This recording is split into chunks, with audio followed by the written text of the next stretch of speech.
İran Türkiyəyə növbəti raket atdı. Təcili. Pezeşkiyanın zəngi və Sepahın Azərbaycanı təhdid etməsi. İranla müharibə daşa dirəndi. Trump çarəsizdir. Xameneinin təyinatına Trumpdan reaksiya. İran qeyd edir, İsrail isə Kirmanşahı vurur. Hücumdan sonra Naxçıvan aeroportunun fəaliyyəti bərpa edildi. İrana qarşı əməliyyat, ölən Amerikalı hərbçilərin sayı artdı. Türkiyə Şimali Kiprə 6 ədəd F-16 qırıcısı yerləşdirdi. İran Türkiyəyə daha bir ballistik raket atıb. Bu barədə Türkiyə Müdafiə Nazirliyi məlumat yayıb.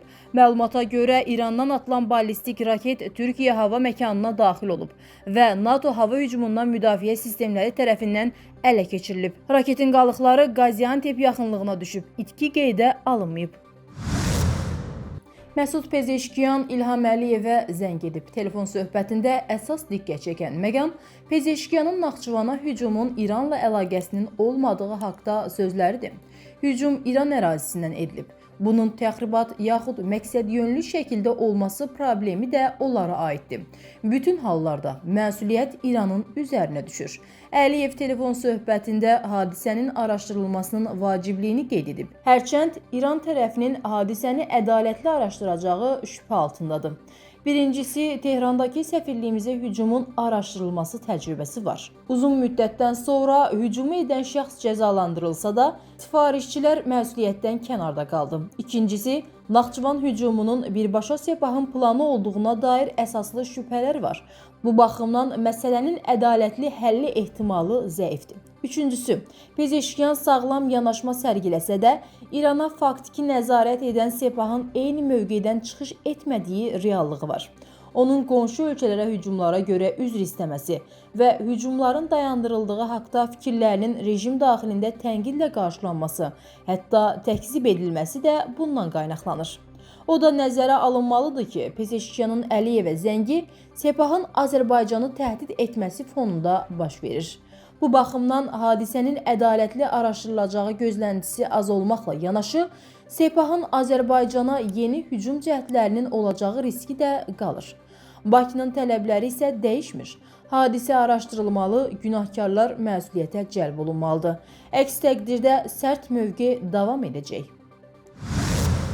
Amerika Birləşmiş Ştatlarının İrana qarşı Kürd separatçılardan istifadə etmək planı baş tutmadı. Separatçılar Amerika Birləşmiş Ştatları prezidenti Trump'ın təklifini geri çevirdilər.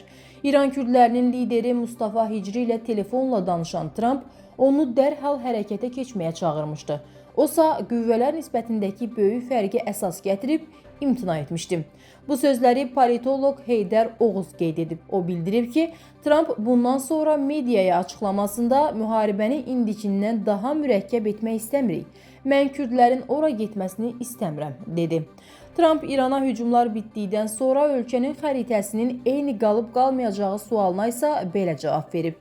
Dəqiq deyə bilmərəm, amma yəqin ki, yox.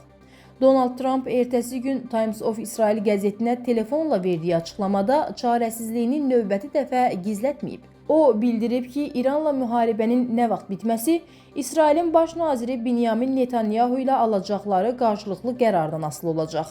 Yəni buna mən yox, Netanyahu qərar verəcək. Bir sözlə, Trump dərin bir qeyri-müəyyənlik içərisindədir. Görünən budur ki, o hətta müharibəni belə bitirə bilər. Amma Netanyahu hələlik buna razı deyil. Ekspertin fikrincə, Trump-Netanyahu cütlüyünün bu qədər qeyri-müəyyən duruma düşmələrinin səbəbi Urmunu Kürdistan etməyə çalışmalarıdır.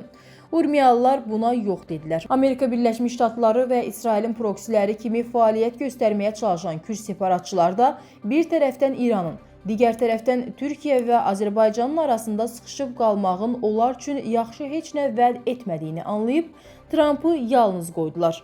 Trumpsa öz növbəsində on minlərlə Amerika Birləşmiş Ştatları əskərini bu cəhənnəm üçbucağına göndərib həlak etmək istəmir.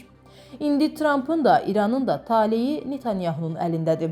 Netanyahu Trump'a İranı vurmağı dayandır desə, dayandıracaq. Dayandırma desə, dayandırmayacaq. Görünən budur ki, Netanyahu da tutduğunu buraxmayacaq. حضرت آیت الله العظما سید مجتبی خامنه ای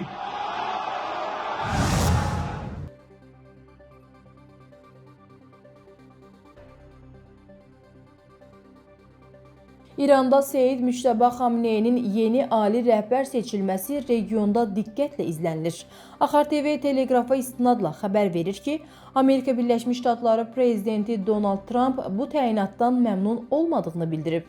Bu barədə Fox News aparıcısı Brian Kilmeade məlumat verib. Onun sözlərinə görə, Müştəbə Xamneyinin təyinatı elan edildikdən sonra Trumpla telefon danışığı aparıb. Prezident Trumpla danışdım. Telefon söhbəti zamanı mənə dedi ki, bundan məmnun deyil, deyə Kilmeade vurğulayıb. Jurnalist söhbətin digər detalları barədə əlavə məlumat verməyib.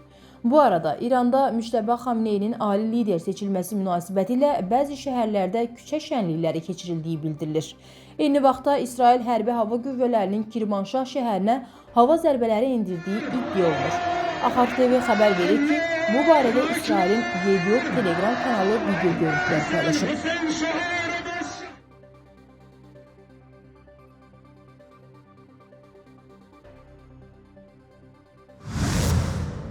Naxçıvan Beynəlxalq Hava Limanının fəaliyyəti bərpa edilib. Bugündən etibarən uçuşlar planlaşdırılmış cədvəl üzrə həyata keçiriləcək. Hazırda hava limanının dron zərbəsindən zərər görmüş hissələrində təmir işləri aparılır.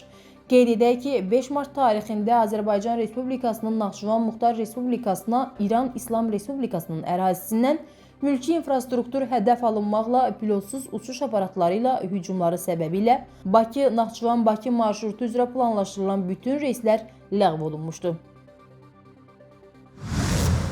Amerika Birləşmiş Ştatlarının İrana qarşı əməliyyatının başlanmasından bəri həlak olan Amerikalı hərbçilərin sayı artıb.